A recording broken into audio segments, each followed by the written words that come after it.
right up there like that. Well, look, it just about fits without even cutting. I mean, it's pretty close here, kind of rubbing, but this can get cut back a bit.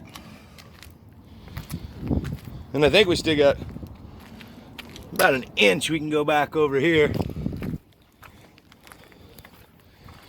I mean, are you starting to picture what I was picturing when I saw these piles of junk laying around?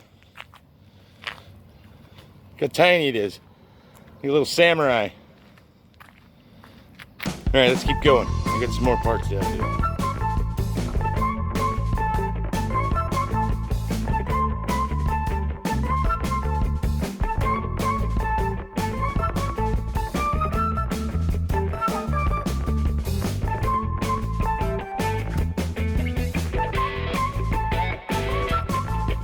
So I think we want to see if that fits on the little off-road project.